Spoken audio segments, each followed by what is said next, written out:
Marion County, Oregon is a national leader when it comes to providing opportunities for its residents to recycle their items.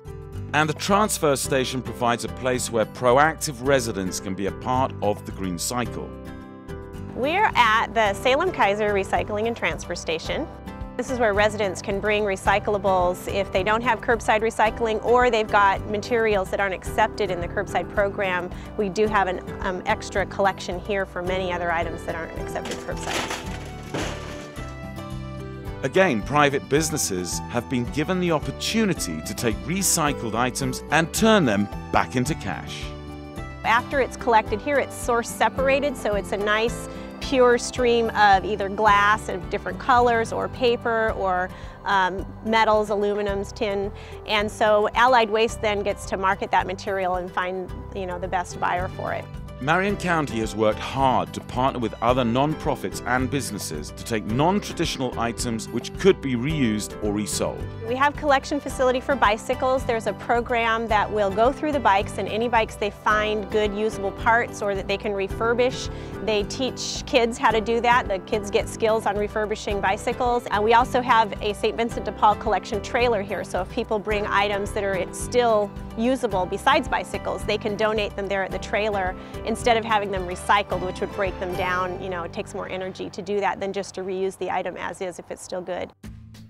One challenge in the past for the environment was the dumping of old paint into landfills.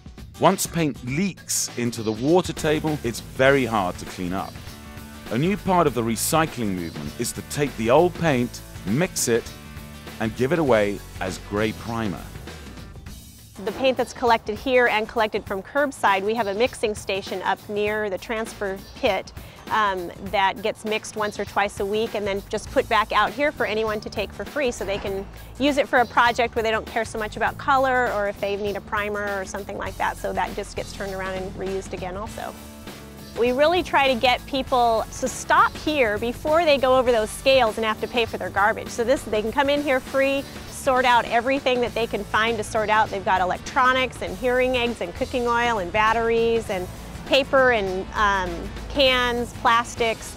And once they've sorted all that out, then they can go across the scales, pay less for their garbage. And we've also separated material out that's going to feed economies for processing and give people jobs and prevent a lot of energy waste in making new materials. Even with the great efforts of Marion County, they continue to be flexible and support the market as it grows. Over the course of, a few decades now, as we slowly incorporate new things, we've got recycling of glass and paper and metals has been going on for quite a while, but now we've got new things like biodiesel, where we're collecting this used cooking oil, and it's got a whole new industry of creating fuels out of that cooking oil. Anytime there is a market that starts to develop for a certain material, Marion County is trying to start working with our cooperators here to see if there's a way we can incorporate large-scale collection of that item and divert it from our waste stream. We want to make sure we're really diverting as much waste as possible just so we don't have to pay as much to deal with it in the county, but then there's the side benefit of this material getting back out into the economy and used in other ways.